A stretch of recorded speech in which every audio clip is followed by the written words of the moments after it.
Donc, maintenant, on a des annonces. Première annonce, comme Carole a mentionné dans sa présentation, première grande initiative structurante en santé durable. Et comme on a mentionné, c'est une première. Il va en avoir d'autres. C'est sûr que nous, on travaille beaucoup avec nos autorités pour avoir davantage de moyens. Donc, on va mettre un peu de pression sur la première annonce et les titulaires de ce qu'on va annoncer dans quelques minutes. S'ils font très bien, ça va être plus facile pour nous d'aller chercher plus de moyens dans le futur. Donc, il faut que ça marche. Je suis contente parce que pour une fois, c'est pas moi qui ai la pression. Donc, effectivement, on annonce aujourd'hui, et je dévoilerai les récipiendaires un peu plus tard, nous annonçons la création d'une chaire de recherche en santé durable. Une chaire de recherche en santé durable qu'on a voulu pas commune, pas conventionnelle. On ne la fait pas du tout comme on fait une chaire de recherche habituellement. On voulait qu'elle ait plusieurs paramètres. On voulait qu'elle soit en fait un élément moteur, cette chaire-là. C'était parmi les critères, un critère très très important. Il fallait qu'elle soit mobilisatrice et qu'elle nous aide au Québec à pousser un cran plus loin le leadership qu'on a déjà en santé durable. Donc pensez-y, élément moteur. On veut avoir plus de chercheurs, plus d'étudiantes et étudiantes, chercheurs, chercheuses dans cette dynamique-là. Ça, c'était un premier point. J'ai passé le point de la science, c'est évident qu'il faut qu'elle soit excellente. On ne finance rien qui n'est pas excellent dans les fonds de recherche du Québec. Une deuxième chose qu'on voulait, c'était qu'elle soit ancrée pas juste dans un seul territoire au Québec. On l'a dit, c'est santé durable, ça va tous nous toucher. Donc, on voulait qu'elle soit mobilisatrice, mais qu'en même temps, elle soit un petit peu distribuée pour qu'on ait un petit peu les idées et les, j'allais dire, les concepts, ben pas des concepts, non, des pratiques qu'on est capable de voir qui sont différentes et construire à partir des différences. Une chaire en santé durable ne pouvait pas être, et c'était notre troisième exigence, une chaire qui soit organisée, pensée, menée, déployée uniquement par des chercheurs et des chercheuses. Ça n'aurait pas de sens par rapport à ce dont on vous parle ce matin. Donc, c'était important pour nous qu'elle ait non pas une participation citoyenne, mais bel et bien un co-leadership, une co-direction citoyenne. Donc, c'est ce que la personne qui vous parle ne l'ayant absolument pas dessiné, mais les deux personnes plus loin dans la salle l'ayant fait en un temps record, disons-le, on construit. Et donc, ça nous permet aujourd'hui, avec des équipes de recherche qui ont travaillé très fort pour répondre à notre demande de faire cette annonce. Je commence par le financement. Parce que c'est pas négligeable quand même. Je pense que ça fait longtemps qu'on n'a pas investi autant d'argent dans une initiative structurante au Fonds Santé. 1,5 million de dollars pour les 3 prochaines années dans cette chaire de recherche en santé durable. Et puis, on annonce les récipiendaires. Je pense que tu devrais le faire. Je vais l'annoncer. Il y en a 2. Donc, je vais en mentionner une. Peut-être tu pourras mentionner l'autre. Donc, 2 titulaires de la chaire. Et bien sûr, on va les inviter à se joindre à nous sur la scène ici. Professeure Catherine Laraprise de l'Université du Québec à Chicoutimi et directrice du Centre intersectoriel de santé durable. Catherine.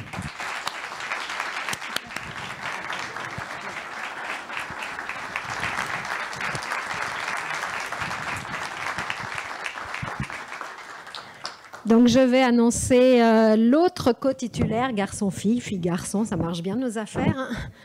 Hein. Non, mais c'est sérieux. Hein. Donc, je pense que ça va être un secret de Polichinelle. Donc, je vais inviter Jean-Pierre Després à nous rejoindre, qui est professeur titulaire à l'Université Laval. et directeur du centre de recherche. Et puis, je vous l'ai dit, cette chaire-là, c'est 2 chercheurs, chercheuses, mais c'est aussi des citoyens, citoyennes. Donc, on a 2 autres récipiendaires à accueillir sur la scène. Alors, on va faire à l'inverse. Cette fois-ci, je vais accueillir toujours l'homme, mais moi en premier, puis tu accueilleras la femme en deuxième. Donc, je vais accueillir Guy Poulain. Guy, ça me fait vraiment plaisir. Un citoyen, patient, partenaire. Nathalie. Bravo. Merci à toi. Félicitations. Et Rémi, le dernier pour toi, la dernière. Et finalement, toute dernière, mais très, très, très importante, Nathalie Arbour. Nathalie. Nadine. Ah, j'ai Nathalie ici.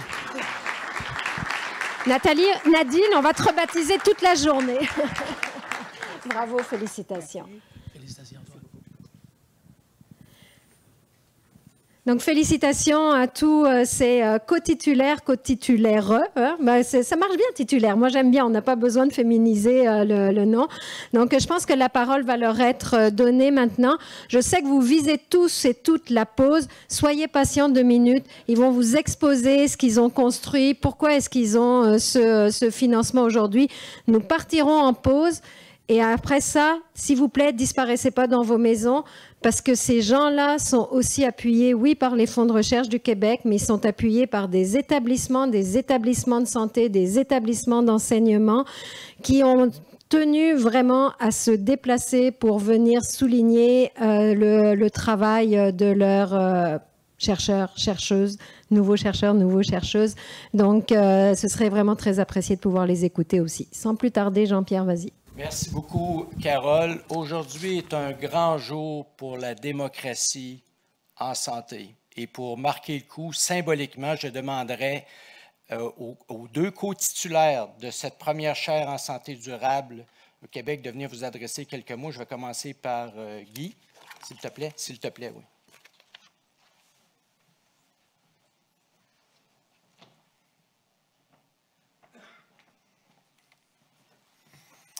Alors, bonjour tout le monde. C'est sûr que c'est une journée spéciale. Moi, ça fait environ 9 ans que j'ai commencé à m'impliquer comme patient, comme citoyen partenaire. Puis j'ai eu l'occasion de côtoyer des dizaines et des dizaines de personnes à travers le Québec qui ont ce type d'implication-là. Des gens qui s'impliquent à toutes sortes de niveaux, dans le partenariat soins, dans l'organisation, la gouvernance, etc. Puis vraiment, tantôt on parlait de l'implication citoyenne des gens, s'ils sont prêts ou pas. Je peux vous dire que les personnes qui s'impliquent, en autant qu'elles soient bien accueillies, qu'elles soient entendues, qu'elles soient écoutées, qu'on lui parle en français et non pas en acronyme. C'est comme une 2e langue au Québec en santé, les acronymes. Alors, j'ai pas encore, je pense que je vais mettre en recherche, j'aimerais ça savoir si une personne au Québec est capable de être capable de décliner tous les acronymes qui existent dans le domaine de la santé et plus largement au niveau gouvernemental. Alors bref, c'est comme une langue seconde. Puis dans ce sens-là, il y a beaucoup de gens qui se sont battus, comme il y a beaucoup d'énergie pour que la parole citoyenne, la parole patient soit entendue, que leur expérience soit entendue. Et je pense entre autres à Vincent Dumais, que beaucoup d'entre vous connaissez, qui est ici dans la salle, qui est un des précurseurs à ce niveau-là. Alors aujourd'hui, c'est un grand pas en avant. Moi, ma première implication, qui était très positive, c'était au bureau du commissaire il y a 9 ans, au Forum citoyen, qui est un forum de consultation. Alors, ce n'était pas négatif en soi, on était en consulter des citoyens sur des sujets de santé, mais on n'était pas en co-construction et on n'était pas en co-décision non plus. Puis aujourd'hui, je me retrouve 9 ans plus tard avec ma collègue Nadine d'être finalement des co-détenteurs de la chaire de recherche au même titre que les 2 chercheurs émérites qui ont été présentés tantôt. Bien, ça indique pour moi le parcours qui a été fait par rapport à toute cette question-là d'implication citoyenne. Vous savez, la santé durable, on en a parlé, on va continuer à en parler aujourd'hui, on va avoir un atelier après-midi. Mais essentiellement, c'est impossible de faire avancer la recherche en santé durable et que la recherche donne des résultats concrets dans la vie des gens. C'est impossible de faire ça sans les citoyens, sans les citoyennes, les patients et les patientes. Ça ne peut pas être juste les chercheurs, ça ne peut pas être juste les gestionnaires, ça ne peut pas être juste les décideurs, ça ne peut pas être juste les politiciens. Il faut que cette parole-là fasse partie de la déclinaison au niveau de la recherche en santé durable. Alors moi, cette chaire de recherche-là, je trouve ça extraordinaire qu'il y ait une reconnaissance concrète et qu'on, Nadine et moi, allons participer dès le début à la construction de cette chaire, à son déploiement, à son fonctionnement, à faire passer des idées très intéressantes, mais dans le concret, là, comment on va faire ça concrètement, puis quel impact ça va avoir sur les gens. Alors, moi, je suis fier de cette décision-là, d'avoir ouvert cette porte-là. Je trouve que ça permet de dire, oui, on peut aller beaucoup plus loin en termes de la co-construction entre les patients, les citoyens et les gens de la recherche notamment, et peut-être de rendre ça encore plus concret, plus pragmatique. Et moi, la recherche, je ne connaissais pas beaucoup avant de m'y impliquer. Je trouve qu'on apprend, il y a beaucoup de connaissances qui en émergent, qui malheureusement sont trop souvent mises de côté ou mises sur une tablette ou sont pas, ils ne se traduisent pas dans la vie des gens. Et je pense que les personnes sont très intéressées. Et on posait tantôt les gens, est-ce qu'ils sont prêts, les citoyens, à s'impliquer? Juste vous rappeler que quand j'ai fait partie du forum de consultation du commissaire à la santé, il avait fait une simple annonce dans le Devoir, un petit encart, faire un appel à des citoyens intéressés à s'impliquer. Il y avait 17 possibilités de citoyens et citoyennes. Il y a des 17 régions administratives. Il y a eu plus de 425 personnes qui ont donné leur nom pour en faire partie. Alors, il faut aller vers les personnes, il faut ouvrir les portes, il faut aller les rencontrer. Et vous allez voir, il y a plein de gens qui vont être intéressés, mais en autant qu'il y ait un accueil bienveillant, un accueil humaniste, un accueil qui tient compte de où ils sont rendus et d'avoir un niveau de langage où les personnes peuvent se rejoindre. Puis je vais conclure en disant qu'il ne faut jamais oublier la chose la plus importante. Avant d'être des chercheurs, avant d'être des professionnels, avant d'être des décideurs, nous sommes tous et toutes, ici dans cette salle, des citoyens et des citoyennes. On est d'abord beaucoup plus convergents, beaucoup plus ressemblants que différents. Nos tâches peuvent être différentes, nos types de connaissances peuvent être différents, mais d'abord et avant tout, on a tous à cœur qu'on vit dans une société inclusive, dans une société où il fait bon, où de vivre et où les choses s'améliorent. Quand on est sur ce niveau-là, on aplanit rapidement les différences de silos qu'il peut y avoir parfois au niveau de la recherche. Alors, merci beaucoup de m'avoir écouté. Merci beaucoup, Guy, pour ces propos d'une grande sagesse et on va essayer d'honorer la confiance que tu nous portes. Je vais maintenant demander à Mme Arbour, Nadine, de vous adresser quelques mots. Est-ce que vous voulez le faire au podium ou... Oui?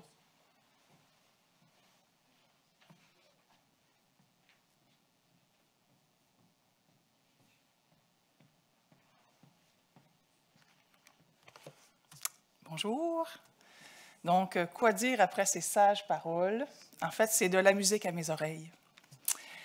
Alors, bonjour. C'est avec plaisir que je suis ici aujourd'hui dans le cadre de cette annonce officielle de la nouvelle chaire et qu'on comprend une chaire actuellement unique en santé durable, ici au Musée de la Civilisation. Quel lieu magnifique d'avoir été bien choisi pour l'occasion.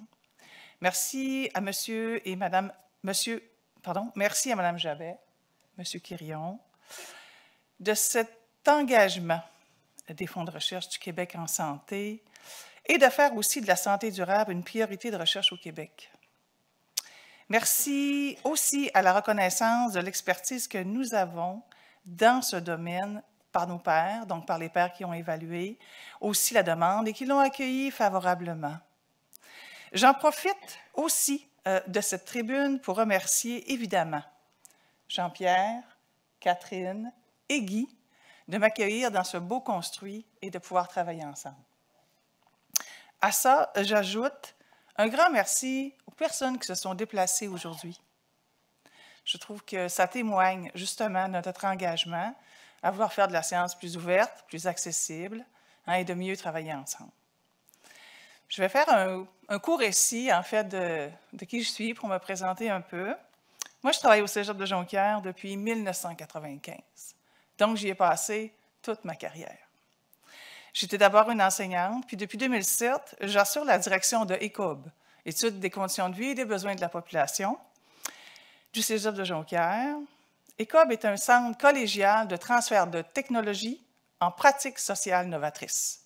Donc aujourd'hui, effectivement, technologie et pratiques sociales peuvent aller de pair. Alors plus précisément, nous, on œuvre dans le domaine socio-organisationnel de la santé et de l'éducation. Le centre a été fondé en 1982 par Michel Perron et Suzanne Veillette, 2 sociologues enseignants au Cégep de Jonquière. Les travaux du groupe ont d'abord porté sur la participation sociale des personnes atteintes de dystrophie myotonique. Alors, certains se souviennent bien des travaux, évidemment, des débuts du groupe. Donc, de cette pratique, le groupe a évalué vers aussi l'identification des déterminants de la persévérance scolaire, dont la santé est partie prenante.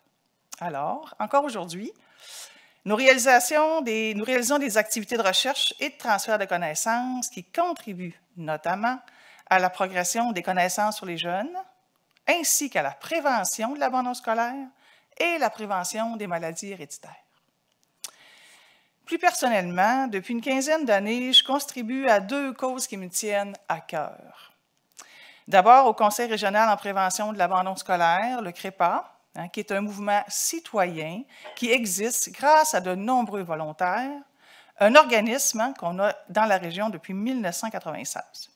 Je contribue également à la Corporation de recherche et d'action sur les maladies héréditaires, CORAM, un organisme régional à but non lucratif qui existe depuis 1980, qui œuvre dans le domaine de la prévention, sensibilisation et de l'éducation de la population sur les maladies héréditaires et les déterminants de la génétique de la santé. Les missions respectives de ces 2 organismes sont importantes, oui, pour la région du Saguenay-Lac-Saint-Jean, mais aussi pour le Québec et plus largement encore. Je crois sincèrement que la mobilisation de l'ensemble de la population de notre région autour de la réussite éducative et des maladies rares témoigne bien d'une histoire à succès où l'ensemble des acteurs sont partie prenante pour la prendre collectivement notre santé globale en main. Plusieurs éléments de mobilisation ont contribué concrètement à faire progresser les connaissances, notamment les pédiatres, par exemple, qui ont noté que des enfants avaient des maladies uniques, nouvelles. Le fichier Balzac, donc, est une banque de données informatisée. Également aussi l'organisation d'associations pour soutenir les familles et la création de fondations particulières et aussi, bien sûr, la fondation et la création de CORAM. J'ajouterais également la mobilisation des chercheuses et des chercheurs pour l'identification des gènes, oui, mais surtout leur soutien pour obtenir une offre gratuite de tests de porteurs pour 4 maladies héréditaires à fréquence élevée au Saguenay-Lac-Saint-Jean,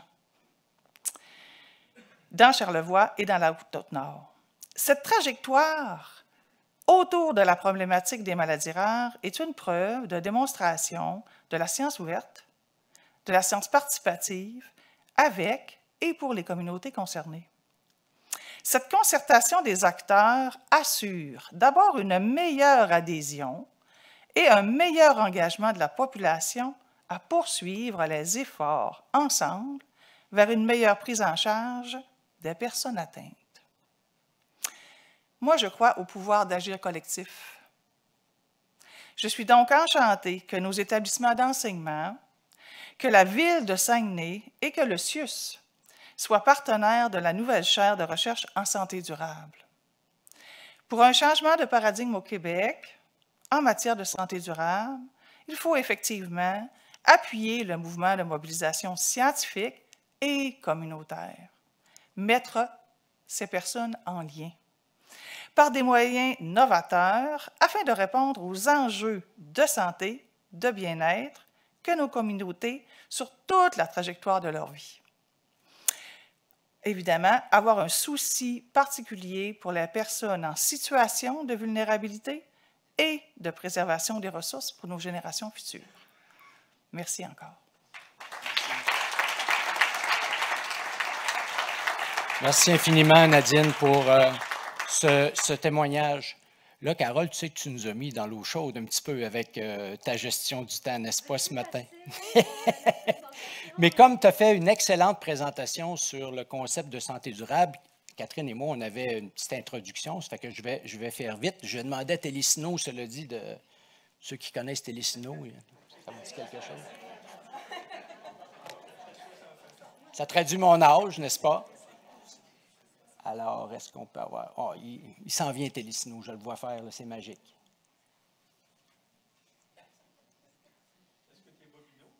Moi, je ne sais pas ce qui je suis vraiment. Là. Je ne sais plus qui je suis. Bon, qu'est-ce que je fais là, pour que ça apparaisse? J'attends un petit peu ou...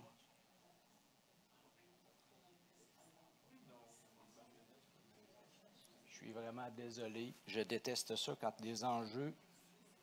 Comment se fait-il que ça n'apparaît pas à l'écran? Au secours? Écoutez, de toute façon, c'est un vieux chercheur qui va parler avec son cœur. Ça fait 37 ans que je suis professeur à l'Université Laval. J'ai étudié les maladies chroniques de société toute ma vie. Je suis très fier de ce qu'on a bâti à l'Institut universitaire de cardiologie et pneumologie. Des cardiologues, des chercheurs qui nous ont aidés à comprendre comment ces maladies chroniques de société-là se développent. Ces travaux-là, je vais vous montrer une image. Encore bon, ça, on va avancer. Bon. Alors, Carole vous a montré sa version de... Vous allez trouver plusieurs organisations de santé publique dans le monde, et ça, c'est très important, c'est fondamental, qui soulignent que gérer la maladie, c'est une chose, mais dépendamment des études, des analyses, ça va représenter 15 à 25 des facteurs qui vont affecter votre trajectoire de vie en santé ou malade. Donc, constat, bilan des courses, les facteurs comportementaux, mais surtout les facteurs sociétaux, environnementaux sont absolument critiques dans la détermination de vos trajectoires de vie en santé. Qu'est-ce qu'on fait pour répondre à ces enjeux-là? On investit, puis ce n'est pas un reproche que je fais à notre gouvernement actuel, mais on investit massivement dans un système de gestion de la maladie, puis ça, je l'ai mentionné à Rémi, notre scientifique en chef, lorsque j'ai rencontré le ministre Fitzgibbons. Monsieur le ministre, c'est un gouffre financier sans fond. Ça va être 55, ça va être 60, comme Carole l'a très bien illustré. Alors, c'est une chose, tous ensemble, de faire ce constat que ces facteurs-là, environnementaux, socio-économiques, comment se fait-il qu'il y a 7 ans de différence d'espérance de vie entre les citoyens de la basse-ville et les citoyens de la haute-ville à Québec? C'est le même système de gestion de la maladie. C'est qu'on n'adresse pas ces facteurs environnementaux, ces milieux de vie qui font que les gens vont avoir l'opportunité d'avoir des trajectoires de vie en santé ou malade. Monsieur parlait tout à l'heure du travail formidable qu'il fait avec la mobilité active, les vélos. Ben oui, on brûle des calories, on entretient notre système cardiovasculaire. Comment se fait-il que des activités de terrain comme ça, des activités de communauté qui se tiennent, des communautés qui se tiennent, qui vont jouer un rôle tellement important dans la santé physique et mentale de la population, mais ça ne soit pas reconnu. Alors, c'est un peu ce qu'on va faire avec cette chaire-là. Cette chaire-là va donner le pouvoir aux citoyens, parce que c'est bien beau dire l'implication citoyenne, mais si on ne se donne pas les montants, alors le financement de cette chaire-là, ça n'ira pas dans les poches de Catherine Laprise et de Jean-Pierre Després. C'est de nous donner les moyens de poursuivre cette mobilisation-là citoyenne, pas juste dans les villes, sur tous les territoires du Québec. Je vois la préfète de la MRC de Montmagny, Mme Caron, qui nous fait le plaisir. Bonjour, Mme Caron, qui est avec nous. Bien, le territoire Chaudière-Appalaches, en ce moment, sont en train de faire une mobilisation historique. Vous avez vu ce qui est en train de se passer au Saguenay. C'est absolument spectaculaire, ce que Catherine est en train de faire là-bas. Alors, cette chaire-là, tout simplement, c'est ça. C'est de se donner les moyens de travailler avec les citoyens, d'aller vers vous, pas juste attendre là, que vous ayez sur un site. Là. Il y a des gens là, qui ont beaucoup de choses à dire, qui sont de niveau socio-économique tel qu'ils n'auront jamais l'opportunité de s'exprimer sur ces enjeux-là. Quelles sont les réalités qu'on observe dans des quartiers qui sont défavorisés, s'assurer qu'il n'y aura pas de gentrification, si un quartier se transforme, si un certain hôpital universitaire qui est en train de se bâtir, qui va faire qu'il va se bâtir des tours à condos où les loyers vont être exorbitants. Vous voyez un peu, là, on est dans les enjeux de santé durable.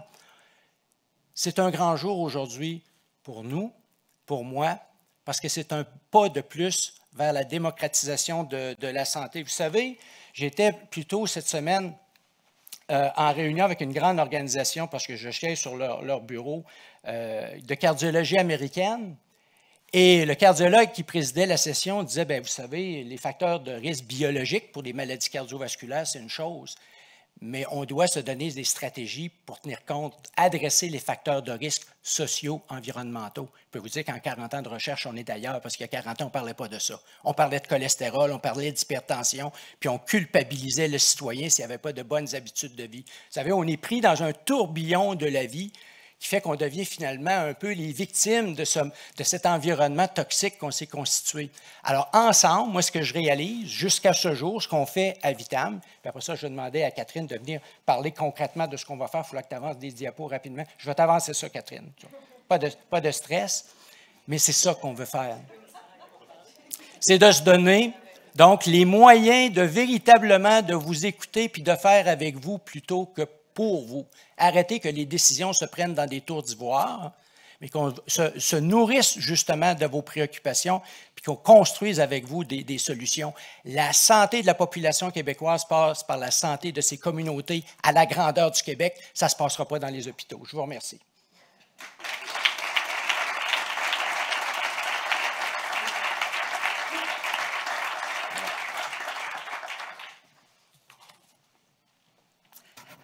Bonjour tout le monde. D'abord, je vais me permettre de prendre 30 secondes pour remercier mes concitoyens du Saguenay-Lac-Saint-Jean.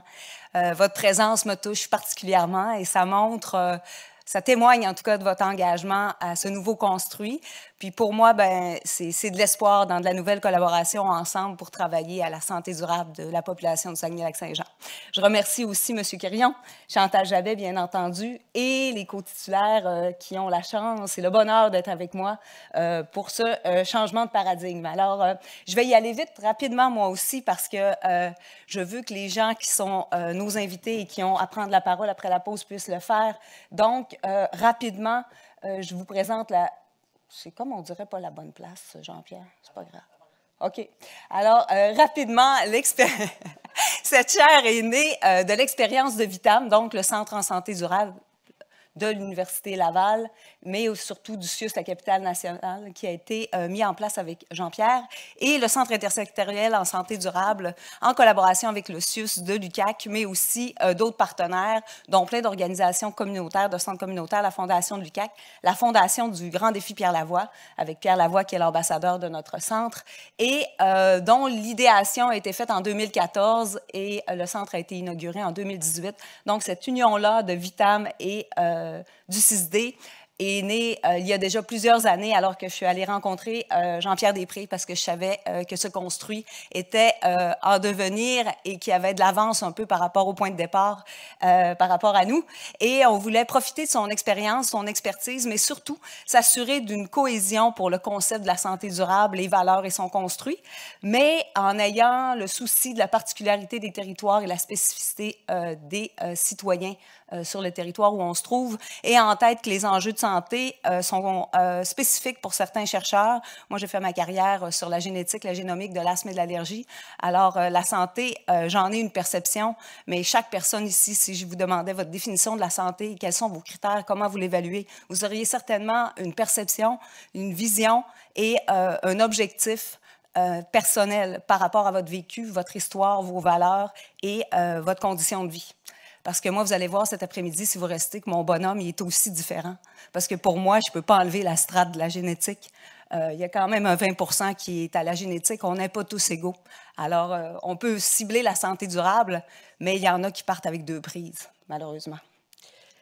Donc, pourquoi cette chaire en santé durable? Quelle est sa pertinence? Il y a des enjeux de santé qui sont évidents, hein? Le vieillissement de notre population. Alors, Mme Jabet nous présentait ce matin qu'il y avait 19% des gens bientôt au Québec qui allaient avoir 65 ans et plus.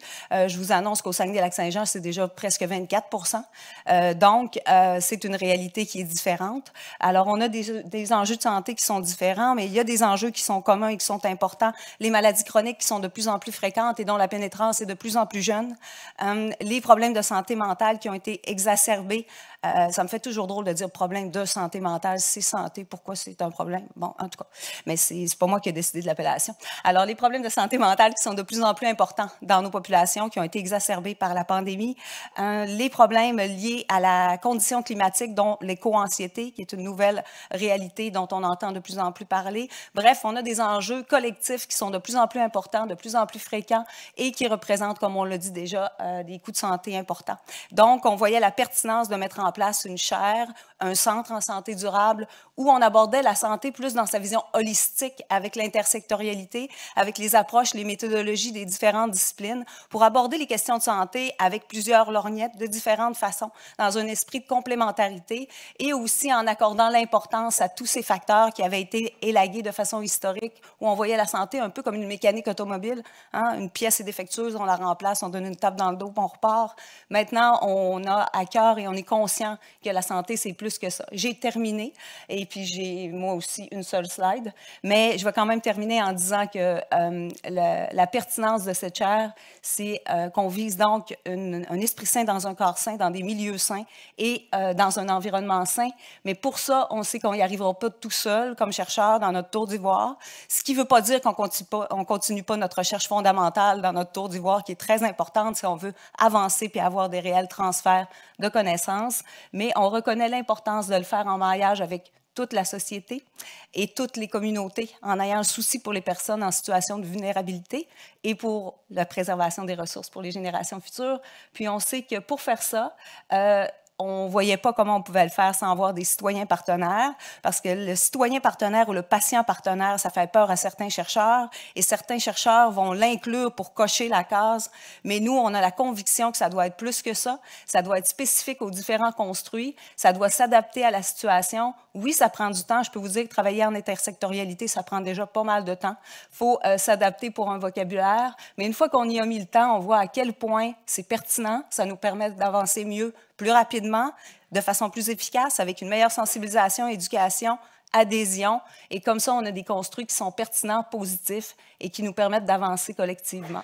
Donc, je pense que j'ai dit tout en rafale, organisé ou pas, Jean-Pierre, tu m'excuseras, mais je pense que la pertinence de la chaire, vous la comprenez bien. Et d'ailleurs, Mme Javet nous a volé à peu près tout ce qu'on voulait dire, ce qui fait que je pense qu'on est pas mal au diapason. Alors, merci. Ça veut dire que je vous écoute. Une éponge.